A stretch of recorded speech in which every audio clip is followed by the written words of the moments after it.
The Ford Ranger is the best-selling vehicle in Australia. Not the best-selling ute, not the best-selling four-wheel drive, the best-selling vehicle, full stop.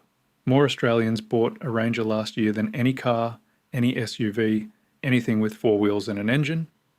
And yet, in 32 years of running a country garage, I have never once had a customer walk in and say they did their homework on one before they signed.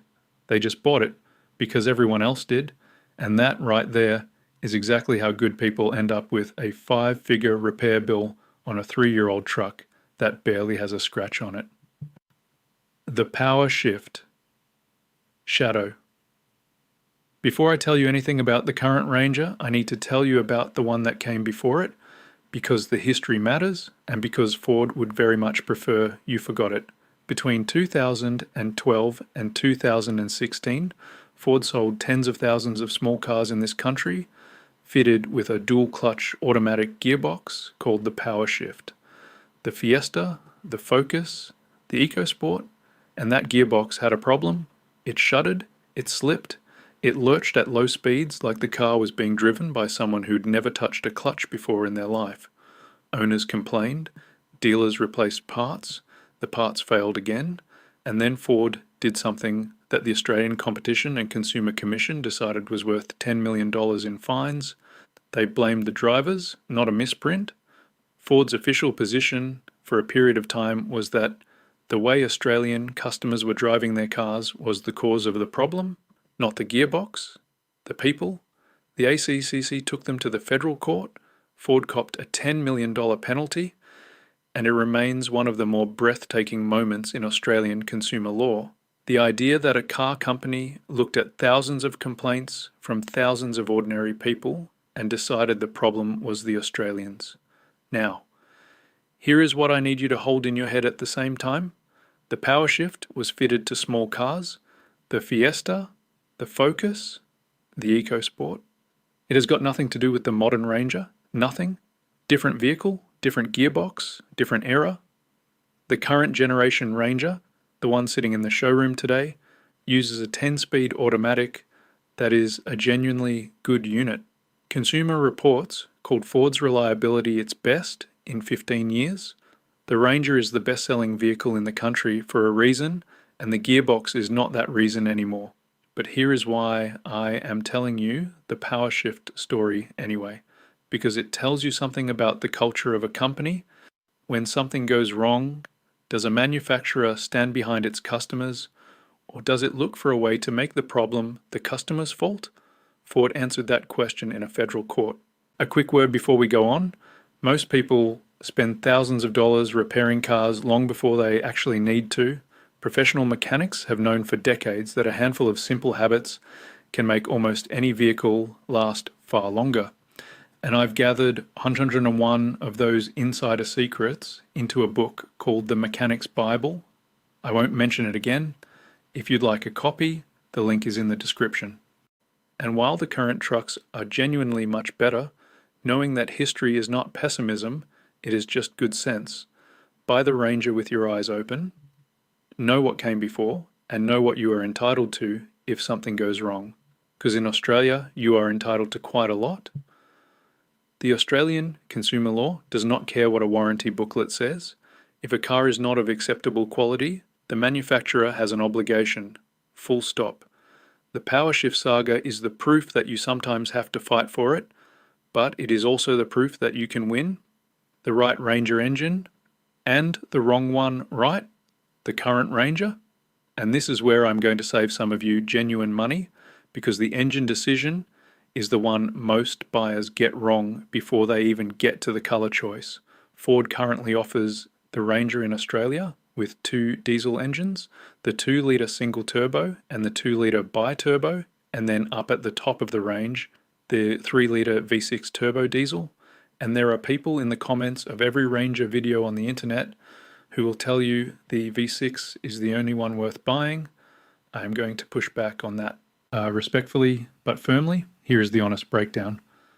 The 2-litre single turbo is the workhorse of the range. It makes around 170 kilowatts and 500 newton meters of torque.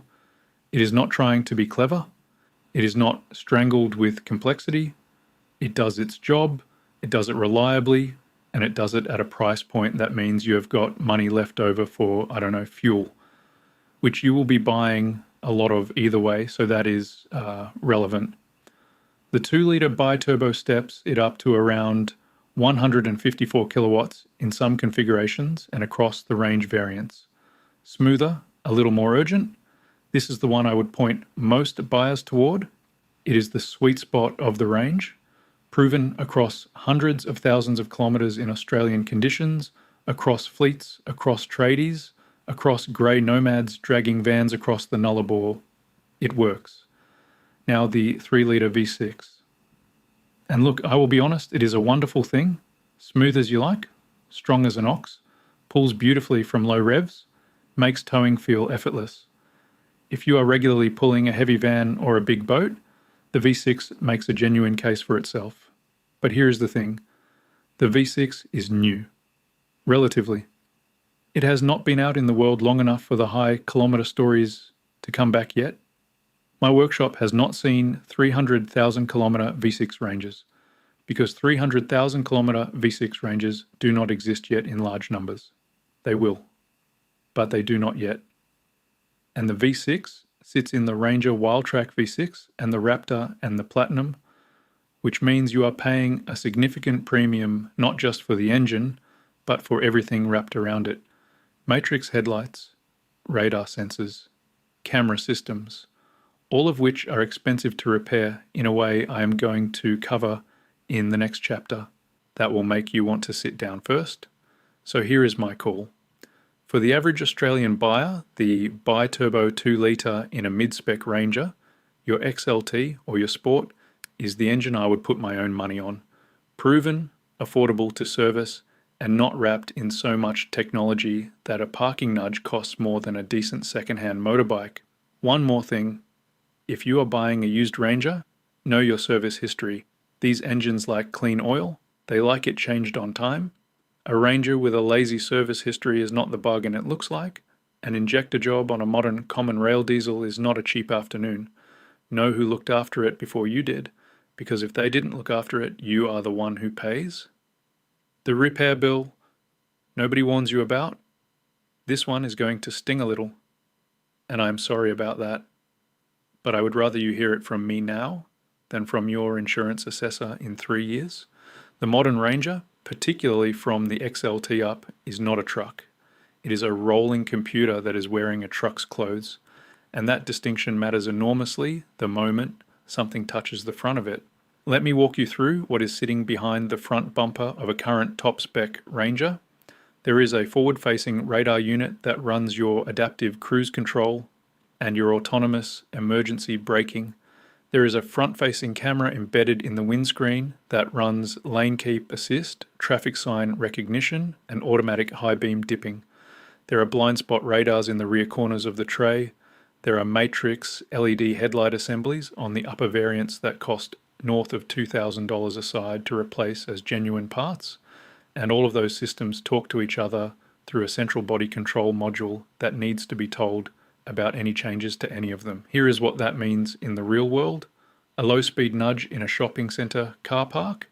Maybe you clip a bollard reversing. Maybe someone taps your front corner while you are parked at the servo. 10 years ago, that is a $400 repair at your local smash shop. Panel paint done. On a current top-spec Ranger, that same nudge can trigger a radar replacement, a bumper replacement, a recalibration of the forward radar that has to be done on a level floor with a specific jig at a Ford dealer, and potentially a windscreen recalibration if the camera housing is disturbed.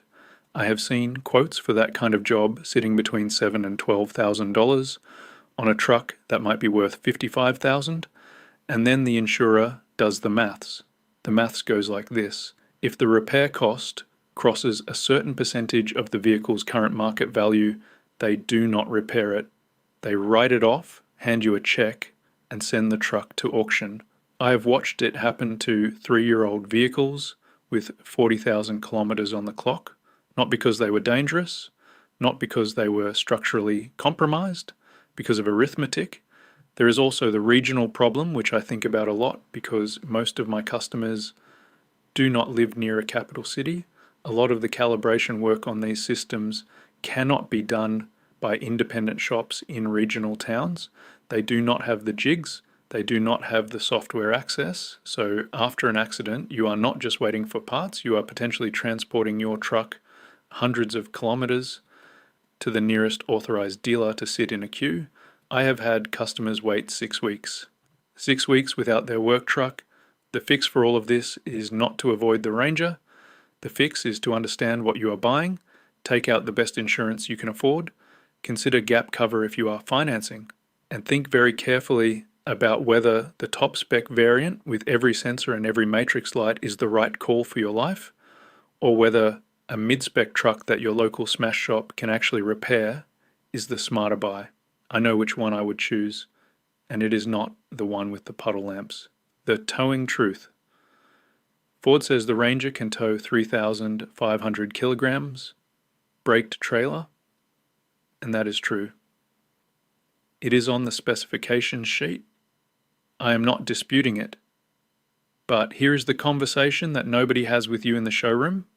There is what a vehicle can tow, and there is what it can tow comfortably, consistently, over distance, in Australian conditions, without cooking something. Those are not always the same number. The Ranger at its rated 3.5 ton limit with the 2-litre engines is working. It is not loafing. If you are regularly pulling a large caravan, a heavy horse float, a big boat on a steel trailer, and you are doing it often and you are doing it in the heat, and you are doing it up long grades, the V6 is genuinely the better tool. The 2-litre biturbo will do it, but you will feel it working, and over time so will the transmission. Transmission temperature is the thing I want you to think about. Modern automatic transmissions do not like sustained high temperatures. They just don't. And a 2-litre diesel pulling close to its rated tow capacity up a long climb in 40-degree heat is going to generate heat in that transmission. Most new Rangers have a transmission temperature gauge available through the display. Learn where it is, use it, pull over, and let it cool down. If it is climbing, this is not a design fault. This is just physics, but it is the physics that the bloke in the dealership does not bring up while he is walking you through the sunroof options. The other towing thing I want to flag is payload, because people confuse tow rating with payload, and they are not the same thing. The Ranger's payload, depending on the variant, is somewhere around 1,000 kilograms. Fill the cab with 4 adults, load the tray with gear, and you have eaten into that payload before the tow ball weight of your trailer is even counted. Tow ball weight comes off your payload. Work that sum honestly before you start loading up. If you are a serious tower, do the V6. Budget for it. It is worth the premium for that specific use case. If you are towing occasionally, a boat to the ramp, a trailer to the tip, the biturbo does everything you need and more. Just do not buy a 2-litre and try to tow a 24-foot caravan through the Victorian high country in January, and then ring me wondering why the transmission is angry. I will not have a lot of sympathy, and my sympathy is usually pretty good. The 10-year ownership, maths. This is the chapter the dealership would very much prefer did not exist, because when you sit down and do the honest maths on owning a top-spec Ranger over 10 years, the number that comes out is confronting. Not because the Ranger is a bad truck, it is not, but because most people only look at the purchase price and the monthly repayment and they stop the maths there. And the maths does not stop there. Let us start with depreciation. A new Ranger XLT drive-away is sitting at roughly $50,000 to $55,000, depending on the dealer and the month. Top spec Wildtrak V6, you are nudging $70,000 to $75,000. The Ranger holds its value better than most utes. That is genuinely true. But it still depreciates. A 3 to 4 year old Ranger with reasonable kilometers is worth roughly 60 to 65% of its new price. So a $55,000 truck is worth somewhere around $33,000 to $36,000 3 years later. That is $15,000 to $20,000 evaporated, not lost, evaporated. You do not get receipts for depreciation. Servicing, Ford's capped price servicing on the Ranger is around $350 to $400 per service for the standard intervals, which is reasonable, better than a lot of European competition, better than some of the prestige brands chasing the lifestyle market. But a Ranger doing real work, a tradies truck, a tow vehicle is going to need servicing at the more frequent end of those intervals. And the moment you step outside a dealer for servicing, the debate about whether you affect the warranty gets complicated. Read the paperwork, know your rights under Australian consumer law, which are broader than what Ford's warranty booklet will tell you. Tyres, a set of decent all-terrain tyres for a Ranger, the size this thing rolls on, is around $200 to $250 a corner installed. 4 corners is $1,000, and you are going to do that at least twice in 10 years if you are driving it properly. Budget for it. Brakes, towing and regular load carrying work the brakes harder than normal passenger car use. Budget for a brake job around the 60 to 80,000 kilometre mark, potentially earlier if the truck is working hard. And then the variable one, repairs.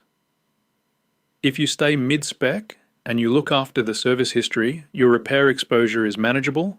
If you go top spec and the electronics start talking to each other in the wrong language, or a sensor goes down and takes 3 others with it on a fault cascade, you are in a different financial conversation entirely. Here is the honest 10-year number. A mid-spec Ranger, properly maintained, bought new, owned for 10 years and 150 to 200,000 kilometers. Total cost of ownership, including depreciation, servicing, tires, brakes, insurance, registration, and a reasonable allowance for repairs, you are looking at somewhere between $120,000 and $140,000 for the decade. That is $12,000 to $14,000 a year to own the most popular vehicle in the country. Is that good value? It depends entirely on what you are comparing it to. Against a similar spec Toyota Hilux, it is broadly comparable, maybe slightly better on purchase price, slightly worse on resale. Against an Isuzu D-Max, you are paying a premium for the badge and the popularity. Against a Kia Yute, when that properly arrives, we will have to wait and see. The maths is not here to scare you. It is here so you can actually make the decision rather than just making a monthly repayment. The recalls you need to know, I want to be precise here, because recall conversations go wrong in both directions. Some people hear the word recall and immediately decide the vehicle is junk. Other people hear it and dismiss it entirely because every brand has them. Neither of those responses is right. Here is what I want you to do. Go to the Product Safety Australia website right now before you buy anything. Type in Ford Ranger, read every entry.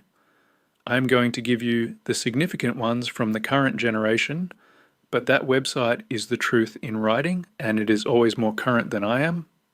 The current generation Ranger has had a recall on certain variants for a potential issue with the seatbelt pretensioner. That is not a small thing. Seatbelts are the single most important safety system in the vehicle, and Ford moved to address it. That is the process working the way it is supposed to. There was a recall related to the electronic park brake on certain automatic variants.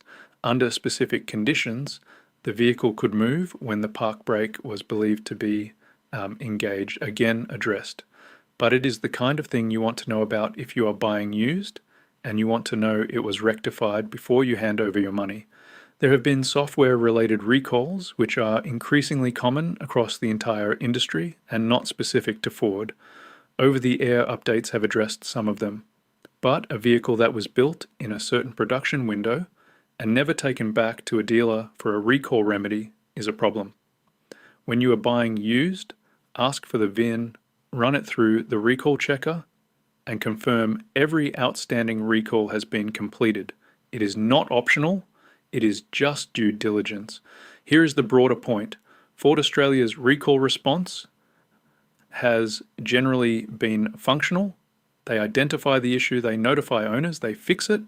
What I watch for is the response to customer complaints in between the official recalls, because that is where the PowerShift story lived for years before it became official. The pattern of owners saying the same thing over and over before a company acknowledges it is the early warning system. And right now the Ranger forums are worth a read before you commit. Not because they are right about everything, they are definitely not, but because 100 people describing the same symptom is data. What the Ranger does brilliantly, because a fair go cuts both ways, and I would be taking you for a ride, which is ironic given the subject matter, if I spent this whole video on the problems without telling you why this truck outsells everything else in the country. The Ranger is genuinely capable off-road. I do not just mean capable in the sense of managing a gravel driveway, I mean capable in the sense of terrain management system, locking rear differential on the right variance, decent ground clearance, proper approach and departure angles, and a low-range transfer case that will handle genuine four-wheel drive country without embarrassing itself. Is it a built-up 80 series?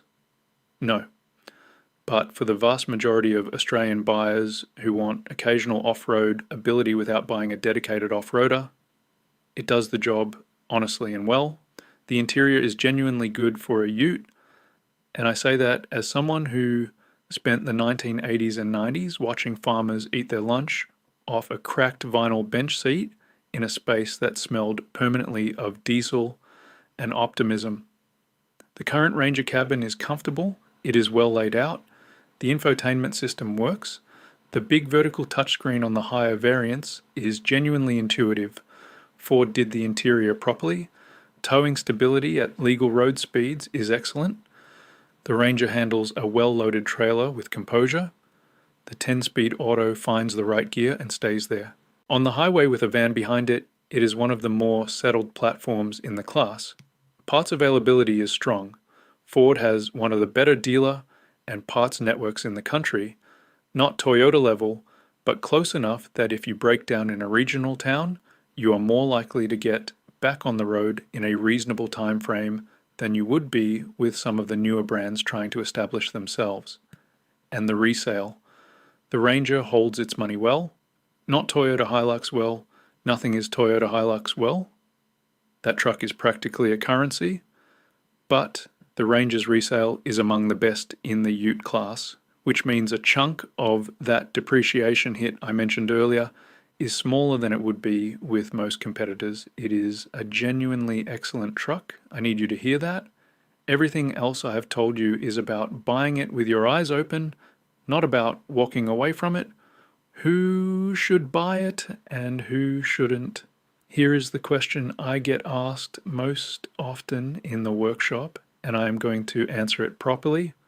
You should buy the Ranger if you actually need a ute, if you are a tradie who needs the tray, if you regularly tow, if you go off-road in a way that requires genuine capability, if you need to carry a load that an SUV cannot manage. For those buyers, the Ranger is one of the best answers in the market right now. Buy the bi-turbo in a mid-spec. Look after the service history, run it hard, and it will give you your money's worth. You should also buy the Ranger if the resale matters to you in a specific way. If you buy new and sell at 3 to 4 years and you need predictable residual value, the Ranger is as safe a bet as exists in the ute class right now in terms of what you will get back. If you are towing seriously and consistently, consider the V6 seriously. It makes the truck better at its main job. Just go in knowing the repair, complexity, and insurance implications that come with the higher spec variants it sits in. Now, who should think twice? If you are buying a Ranger because it is the most popular vehicle in the country, and therefore it must be the right answer, stop. Popularity is not the same as suitability. I have watched people buy dual cab utes for 20 years, who use them like a large hatchback. They park in tight city car parks every day. They never tow. They never carry a load. They never see a dirt road. And they are driving a vehicle that is harder to park, worse on fuel, more expensive to insure, more complex to repair, and no more practical for their actual life than a decent SUV would be. If that is you, and SUV is the honest answer, A Kia Sorento or a Mazda CX-5 or a Subaru Outback will be cheaper to buy, cheaper to run, cheaper to insure, easier to live with, and you will not be reversing a 2-ton ute into a shopping trolley every second Thursday. If you are in a regional area and your nearest Ford dealer is a long way away, think about what that means for recall rectification, for warranty work, for that camera recalibration after the roue hits the front bar at 5 in the morning. Distance from a dealer is a real world consideration, not a theoretical one. And if budget is tight and you are stretching to get into a new top spec Ranger, the honest advice is to step down the spec or step back a model year on used. A 2 to 3 year old XLT with a clean service history is one of the best value utes in the country. Let someone else eat the first year of depreciation. It is not glamorous advice, but it is how people who understand the actual cost of vehicles buy vehicles. So, the Ford Ranger in 2026, is it the best-selling vehicle in Australia for no reason? No. It earns that. It is capable, it is well built. The engines in the current generation are genuinely strong, the interior is good, and the resale holds. If you need a ute, it is one of the best answers on the market, but the PowerShift history tells you to know your consumer rights and be prepared to use them. The repair complexity on the top spec variants tells you to choose your spec level with your actual life in mind, not the brochure version. The towing reality tells you to be honest about what you are pulling and how often. And the 10-year maths tells you that no vehicle is just a monthly repayment. Buy the Ranger. Plenty of my customers have, and I have never regretted pointing them at one. Just buy it like a mechanic would. Informed, specific, with your eyes on the details, not the badge. Because the badge is never the whole story. It is just the part they put on the front where you can see it. I want to hear from you, Ranger owners especially. What has yours done right, and what does it cost you that nobody warned you about? Drop it in the comments. I read them all. And fair warning, if you tell me you have been towing a 26-foot van with a 2-litre up the Great Alpine Road in February and wondering why it is running hot, I am going to be supportive, but I am also going to be honest. If a mechanic with nothing to sell and a genuine investment in you not getting burned is worth something to you, you know what to do with that subscribe button. Look after yourselves. Buy the truck that suits the job, not the one that suits the car park.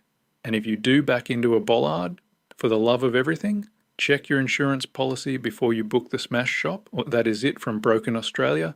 Drive safe, park carefully, and maybe leave a bit more room next to that trolley bay than you think you need.